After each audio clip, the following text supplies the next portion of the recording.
दोस्तों नमस्कार। आज हमारे वीडियो का टॉपिक है new Pakistan Bangladesh nexus supported by China could spell trouble for India.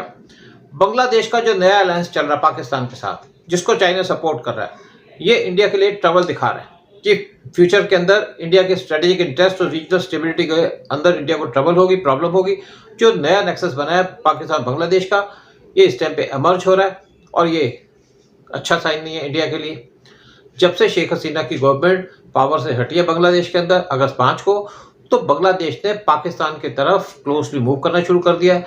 और जो प्रो पाकिस्तानी एलिमेंट्स है बांग्लादेश की ब्यूरोक्रेसी के अंदर, सिविल एडमिनिस्ट्रेशन में, आर्म फोर्सेस में और सिविल सोसाइटी में, और साथ साथ प्रो पाकिस्तानी एलिमेंट्स बांग्लादेश के अंदर, उन्होंने बांग्लादेश को पाकिस्तान के क्लोज लाने की कोशिश करनी शुरू कर दी है। रिसेंटली बांग्लादेश के इंटरिम प्रेसिडेंट मोहम्मद यूनिस वो मिले पाकिस्तान के प्राइम मिनिस्टर शहबाज शरीफ से यूएन हेडक्वार्टर में न्यूयॉर्क में।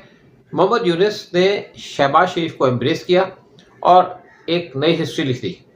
जब से बांग्लादेश का इंडिपेंडेंस हुई है 1971 में, कोई भी बांग्लादेशी लीडर उन्होंने इस तरीके से पाकिस्तानी लीडर को पब्लिक के अंदर एम्ब्रेस नहीं किया, और वो भी इतने गर्मजोशी से। और ये कहा जाता है जो शरीफ और यूनिस की मीटिंग हुई, वहाँ पे उन्होंने डिस्कस किया कि क्या स्टेप ले सकते हैं वो दोनों कंट्रीज को क्लोज लाने के लिए। और मोहम्मद यूनिस ने उस टाइम पे ओकेजन को यूज़ किया जो उनकी मीटिंग हुई शहबाज शरीफ से, कि उन्होंने एक हॉस्टाइल मैसेज भेजा इंडिया को। और उन्होंने उस टाइम पे कहा कि सार्क यानी कि South Asian Association for Regional Cooperation, SAARC को रिवाइव करना चाहिए। इंडिया ने सार्क को साइडलाइन कर दिया था काफ़ी देर से, जिसके अंदर पाकिस्तान भी इंक्लूडेड था, क्योंकि पाकिस्तान के ऊपर इंडिया ने चार्ज लगाया कि पाकिस्तान टेररिज्म को एक्सपोर्ट करता है इंडिया के अंदर। इंस्टेड इंडिया ने एक new regional grouping like BBIN, Bangladesh, Bhutan, India, Nepal, उसको बना लिया, जिसके अंदर पाकिस्तान को एक्सक्लूड कर दिया। एक कॉल चल रही है रिवाइवल सार्क की बाय मोहम्मद यूनिस। ये कॉल की उन्होंने इन द प्रेजेंस ऑफ पाक PM शहबाज शरीफ, और ये डेफिनेटली एक अनफ्रेंडली एक्ट है इंडिया के खिलाफ, और इसका पर्पज़ है कि इंडिया को अराउज करना और पाकिस्तान को प्लीज करना। शरीफ ने अपनी तरफ से अंडरलाइन की क्या इंपॉर्टेंस है पाकिस्तान बांग्लादेश की टाइज को रिवाइव करने की, और उन्होंने मोहम्मद यूनिस को कहा कि वो एक नया पेज ओपन कर रहे हैं बायलैटरल रिलेशंस का, और दोनों लीडर्स ने साथ में प्लेज किया कि वो अपनी कॉपरेशन को एनहांस करेंगे वेरियस रीजन्स के अंदर, वेरियस एस्पेक्ट्स में।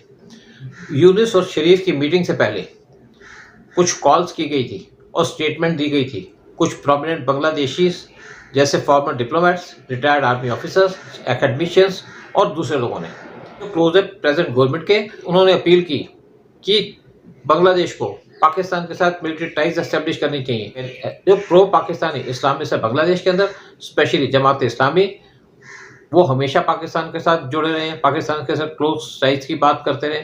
शेख हसीना ने इन एलिमेंट्स को बे पे रखा था, यानी कि डिस्टेंस पे रखा था।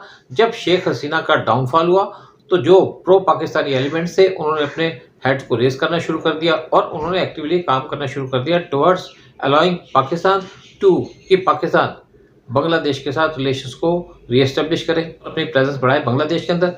According to Indian strategic analyst, China का एक बड़ा क्रिटिकल रोल है बांग्लादेश को एनकरेज करने का कि वो अच्छे रिलेशंस डेवलप करे पाकिस्तान के साथ। जब शेख हसीना पावर से बाहर आई, तो चाइना अपना इन्फ्लुएंस बांग्लादेश के अंदर इंक्रीज कर सका, स्पेशली बांग्लादेश की फॉरेन पॉलिसी के अंदर और सिक्योरिटी एस्टेब्लिशमेंट के अंदर। जुलाई 2024 में शेख हसीना इंडिया के अंदर विजिट की थी 2 दिन के लिए, जहाँ पे वेरियस एग्रीमेंट साइन किए गए दोनों कंट्रीज के बीच में। उसके बाद वो चाइना चली गई 4 दिन की विजिट पे, लेकिन वहाँ से 3 दिन के बाद ही वापस आ गई, क्योंकि चाइना ने उनको प्रॉपरली अटेंड नहीं किया। मतलब कि चाइना अनखुश था या अनहैप्पी था शेख हसीना से, क्योंकि वो इंडिया के क्लोज आ रही थी। एक रिटायर्ड डिप्लोमेट जिसने सर्व किया senior position Indian high commission Dhaka के अंदर, उसने कहा over the years China successfully कोशिश कर रहा था एक पावरफुल लॉबी क्रिएट करने की with in Bangladesh arm forces, bureaucracy, foreign ministry और सिविल सोसाइटी। ये जो लॉबी थी, ये इस टाइम पे एक्टिवली कोलैबोरेट कर रही है प्रो पाकिस्तानी एलिमेंट से विद इन बांग्लादेश, ताकि पाकिस्तान के साथ एक क्लोजर टाइज मेंटेन की जा सके। उन्होंने कहा कि चाइना इंटरेस्टेड है कि बांग्लादेश पाकिस्तान को एक दूसरे के क्लोज लाया जा सके, क्योंकि अगर पाकिस्तान और बांग्लादेश की टाइज इंप्रूव होती है, क्लोज टाइज मेंटेन करते हैं, तो इससे चाइना को हेल्प मिलेगी और अपने इन्फ्लुएंस बांग्लादेश के अंदर इंक्रीज कर सकेगा। जो शेख हसीना के टाइम में रिड्यूस हो गया था जब वो पावर में आई थी जनवरी 2009 में।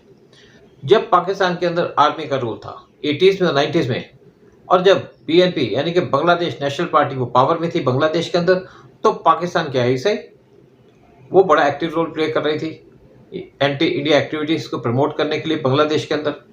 ISI aided arm militant outfits North East के अंदर वो शेल्टर ले रहे थे बांग्लादेश के अंदर।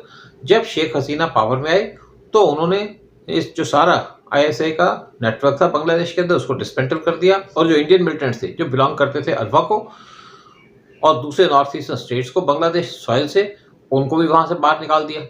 Major general retired SK Gupta जिन्होंने सर्व किया असम के अंदर, जब अल्फा यानी कि United liberation front of Assam militancy ये अपनी हाइट में था, उन्होंने कहा इस्लामाबाद दोबारा से एक प्रोस्पेक्ट उसको नजर आया बांग्लादेश के अंदर कि वहाँ से वो एंटी इंडिया एक्टिविटीज अपनी दोबारा से स्टार्ट कर सकता है। जो मिलिटेंट्स थे नॉर्थ ईस्ट इंडिया के या उनकी एक्टिविटीज थी वो ऑलमोस्ट खत्म हो चुकी हैं, और पाकिस्तान इस टाइम पे उम्मीद कर रहा है कि जो रेडिकल इस्लामिक ग्रुप्स हैं और इस्लामिक टेरर ग्रुप्स हैं बांग्लादेश के अंदर उनको यूज़ करेगा इंडिया के अंदर ट्रबल लाने के लिए। पाकिस्तान फील करता है कि जो पोरस इंडिया बांग्लादेश बॉर्डर है इसको इजीली यूज़ किया जा सकता है इंडिया के अंदर वेल ट्रेन टेररिस्टों को भेजने के लिए। पाक आईएसआई 2005 से इन्वॉल्व था फेक इंडियन करेंसी बिजनेस के अंदर, और उस टाइम पे वो करेंसी भेज रहा था इंडिया के अंदर थ्रू पाकिस्तान बॉर्डर। जब इस बॉर्डर को स्ट्रेंथन कर दिया गया तो पाकिस्तान के आईएसआई ने उस टाइम पे यूज़ करना शुरू कर दिया नेपाल इंडिया के अंदर फेक करेंसी भेजने के लिए। लेकिन जब यहाँ पे विजिलेंस बढ़ा दी गई इंडो नेपाल बॉर्डर पे, अब तो पाकिस्तान आईएसआई ने उस टाइम पे यूज़ करना शुरू कर दिया इंडो बांग्लादेश बॉर्डर इंडिया के अंदर फेक करेंसी भेजने के लिए, और साथ में यहाँ पे मिलिटेंट्स भेजने के लिए इंडिया के अंदर। जब शेख हसीना पावर में आए 2009 में तो उन्होंने इस सब को बंद करा दिया। लेकिन अब जब शेख हसीना पावर से बाहर चली गई हैं तो ये डेंजर है इंडिया को कि मिलिटेंसी और smuggling through Bangladesh border increase हो सकती है, और इसकी वजह से इंडिया का जो नॉर्थ ईस्ट है वो स्पेशली डिस्टर्ब हो सकता है। जो बांग्लादेश के अंदर गवर्नमेंट का चेंज हुआ, जो मेजर बेनिफिशियरी है वो है चाइना, क्योंकि उसको एक दूसरा फ्रंट मिल गया ओपन अप करने के लिए इंडिया के खिलाफ। जो क्लोजर बांग्लादेश पाकिस्तान की टाइज हैं इसका जो मेन बेनिफिट होगा वो होगा पाकिस्तान के आईएसआई को, जो यहाँ पे ऑटोमेटिकली इन्फ्लुएंस गेन कर सकेगी और अपनी प्रेजेंस बढ़ा सकेगी बांग्लादेश के अंदर, और एंटी इंडिया ऑपरेशंस इंडिया के अंदर चला सकेगी, और यहाँ पे मिलिटेंट अटैक्स कर सकेगी against India from Bangladesh soil. China को पहले लॉट ऑफ लीवरेज मिल चुकी है और बांग्लादेश, और जो इम्प्रूव्ड पाकिस्तान बांग्लादेश रिलेशंस हैं इसकी वजह से इंडिया के लिए बड़े डेंजर सिचुएशन हो सकती है नियर फ्यूचर के अंदर। फॉर्मर इंडियन इंटेलिजेंस ऑफिसर उन्होंने कहा ऐसी सिचुएशन बेनिफिट करेगी चाइना को, क्योंकि इंडिया को डील करना पड़ेगा एक दूसरे अनफ्रेंडली नेबर से अपने ईस्ट में। पाकिस्तान की जो फॉरेन पॉलिसी है वो है इंडिया को डिस्टर्ब करना, और हमेशा इंडिया को कोशिश करता है डिस्टेबलाइज करने के लिए। पाकिस्तान आर्मी और पाकिस्तान के आईएसआई अब यूज़ करेंगी बांग्लादेश को और एंटी इंडिया एक्टिविटीज़ को लॉन्च करेंगी बांग्लादेश की लैंड से। Why close ties between Bangladesh and Pakistan are unnatural. क्यों जो क्लोज टाइज हैं पाकिस्तान बांग्लादेश के बीच में क्यों अननेचुरल हैं?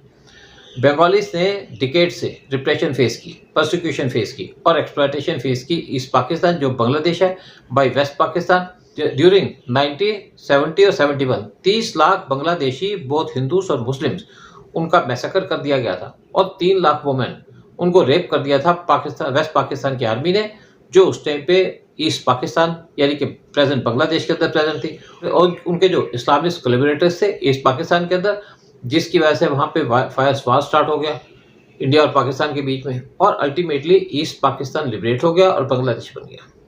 बांग्लादेश को लिबरेशन मिली 1971 में, तो जो बांग्लादेश के फादर थे शेख मुजीबुर रहमान, वो प्रो पाकिस्तानी एलिमेंट्स अपनी ब्यूरोक्रेसी, आर्म फोर्सेस और सिविल सोसाइटी से कंट्रोल करने में फेल हो गए, या उन्होंने इसकी तरफ ध्यान नहीं दिया। शेख मुजीबुर रहमान ने कभी भी डिसिसिवली कोई एक्शन नहीं लिया अगेंस्ट जमात इस्लामी जो कोलैबोरेट करती थी वेस्ट पाकिस्तान रजीम से, और उनका एक मेजर रोल था जो जेनोसाइड किया गया बांग्लादेश के अंदर हिंदूज और मुस्लिम्स का 1970 और 71 में। इसकी वजह से जो एलिमेंट्स थे उन्होंने अपने हेड को रेस करना शुरू कर दिया। जब शेख मुजीबुर रहमान का मर्डर कर दिया गया अगस्त 1975 में, बांग्लादेश की जो सक्सेसिव मिलिट्री जनता थी उन्होंने भी शेख मुजीबुर रहमान के जो किलर्स थे उनको रिहेबिलिटेट किया और एक क्लोज अलायंस बनाया पाकिस्तान के साथ, जिन लोगों ने मिलियंस ऑफ बांग्लादेशीज को मैसेकर किया था। जो बीएनपी हैं खलीदा जिया की, उन्होंने बांग्लादेश के अंदर रूल किया फ्रॉम 1991 टू 1996 और दोबारा से 2001 से लेकर 2006 तक, और उन्होंने भी क्लोज रिलेशंस मेंटेन किए पाकिस्तान के साथ। साथ में उन्होंने पाकिस्तान को इनकरेज किया को इंडिया के अंदर ट्रबल कर सकता है फ्रॉम बांग्लादेश टेरिटरी। लेकिन अब दोबारा से शेख हसीना पावर से बाहर चली गई हैं और प्रो पाकिस्तानी एलिमेंट्स वो इस टाइम पे अपनी पोजीशन को स्ट्रॉन्ग कर रहे हैं बांग्लादेश के अंदर। सिर्फ यही नहीं, वो इस टाइम पे पावरफुल हो चुके हैं दोबारा से, और उन्होंने कंसर्टेड अटैम्प्ट करनी शुरू कर दी है बांग्लादेश की हिस्ट्री लिखने के लिए। और उन्होंने जो मेमोरीज थी लिबरेशन ऑफ वार, उसका वाइट वॉश कर दिया, या और साथ में जो वार क्राइम्स कमिट की गई थी बाय वेस्ट पाकिस्तान फोर्सेस 1971 में, उसको भी उन्होंने डिस्ट्रॉय कर दिया। अब जो बांग्लादेश कोशिश कर रहा है अपनी टाइज को क्लोज करने की पाकिस्तान के साथ, चाइना के सपोर्ट से या चाइना की हेल्प से या चाइना के डायरेक्शन से। इंडिया के पास कोई ऑप्शन नहीं है कि वो सिर्फ वो विजिलेंट रहे और एक क्लियर मैसेज दे बांग्लादेश को कि इसको वो परमिट नहीं करेगा। अगर बांग्लादेश अपने टेरिटरी को यूज़ करने की परमिशन देता है एंटी इंडिया एक्टिविटी के लिए, लेकिन जो मोस्ट डिस्टर्बिंग एस्पेक्ट है वो है यूएस का रोल, जो इस टाइम पे चाइना के डिज़ाइन को सपोर्ट कर रहा है इंडिया के खिलाफ। और इंडिया वेट कर रहा है सिर्फ नवंबर 5 के इलेक्शंस की, जो यूएस के अंदर होल्ड किए जाएंगे।